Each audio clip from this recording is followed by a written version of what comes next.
Hi, I'm Joshua of the Novak family. I'm a sovereign. Let's go traveling. Alright, first things first.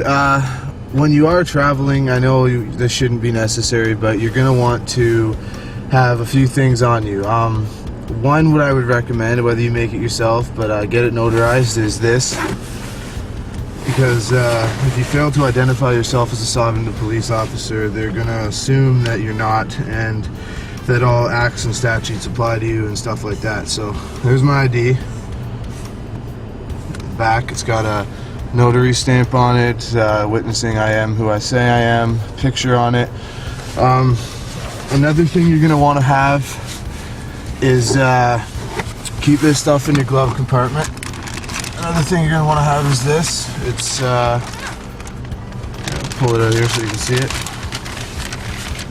There's my affidavit of truth. Now, what this is, which basically it's gonna sum up everything you've done, whether when you serve the government, and that acts don't apply to you, who you are. I'm Joshua of the Novak family, no last name. Here's an important one. I do not have a date of birth. I do not have a date of birth or a last name. No legal name. Just a family name which cannot be used in place of a last name. A flesh and blood living soul can in no way, in a court of law, prove when they were born, because it is all hearsay and not permissible, as it is not likely one can remember being born. Therefore, there can be no joinder made lawfully to a person, fictional corporate entity, unless I sign a piece of paper stating I choose to represent that person, and it is witnessed by a notary public. Any use of that person's name is done under fraud and without my consent. So there's a whole bunch of stuff like that, mentioning my claim of right for my property. The big thing is the back here. It's when the police see this, they know it's legit. They know you're messing with them, and it's best to not mess with them. I mean, you don't play games, because it's just going to waste their time. They're going to get angry. So just show them that. So you got the seal in that, so they see everything, right? Okay. Also, oh yeah, just to make it more official, we have our family seal too as well that we place on it, so people can't use documents and say they're ours and get us in trouble. Another thing, there's the notice of addendum that we sent for our fee schedule to the government officials. My fee schedule that I would also hand the officer. Affidavit of truth for the notice of deregistration. What's this? This is actually my notice of understanding and intent, and my claim of right. It's just a photocopy though, so there's no point going and showing. That's who it went to. Top 6 people in government. You really only need 4 that I know of. Then I also have the notice to the police in here that went off stating that of my status, and that the claim was unrebutted and this and that, so they know. My notice of deregistration that it's not a registered motor vehicle through the Ministry of Transportation, and a self-made affidavit signed by previous owner, my dad, that I hold my property, this car, under the claim of right, section 39 of the Criminal Code, with my family stamp on it and stuff like that. So I try to cover everything just to make sure that that they really can't pin anything and say, oh, I haven't gone through the proper avenues and all that kind of stuff. So, alright, I'll explain now what to do if you do get pulled over, and assuming you have this sort of stuff, I'll kind of try to work if you don't have this sort of stuff, but I seriously suggest you do. It helps a lot, and you'll probably be on your way.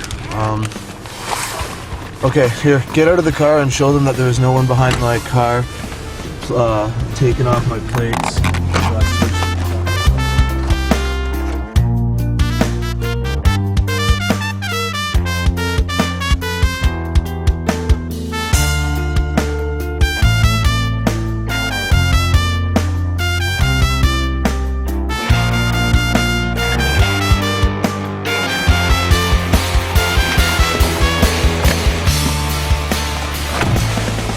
Alright, I'm dedicating this to all the naysayers in the David Icke forum, especially you, number 6. Whoever else said I should have a different hat for every day, and that I just got out of cells because my hat was different. I changed my hat.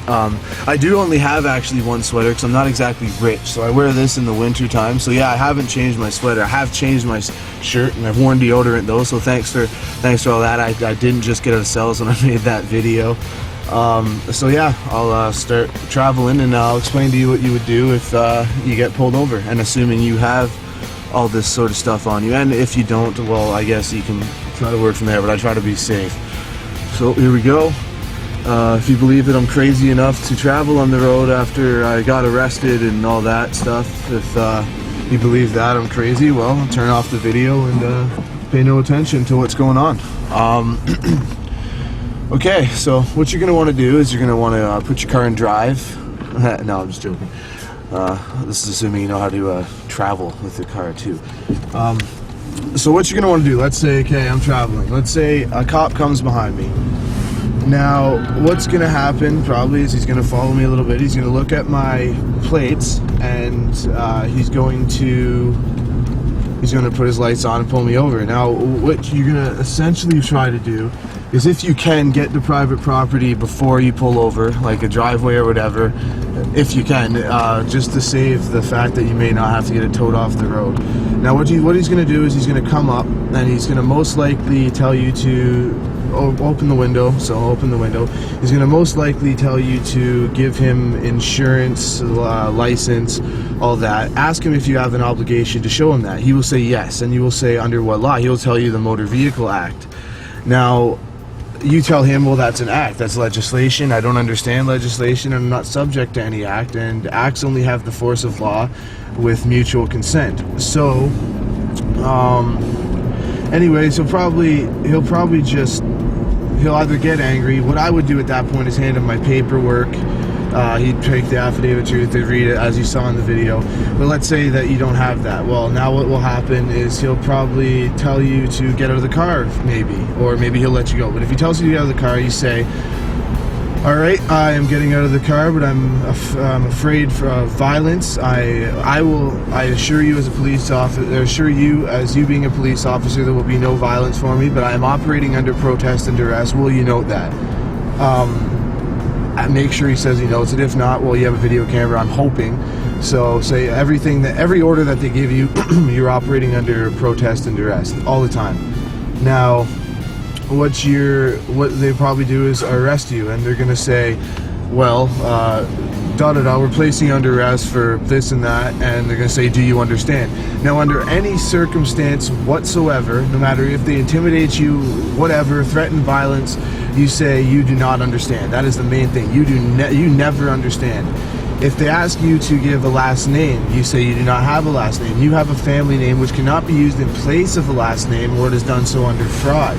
They will ask you for a birthday. You say, I do not have a birthday. A person has a birthday, and I cannot honestly say in a court of law when I was born and swear upon that, because everything I've heard is all hearsay.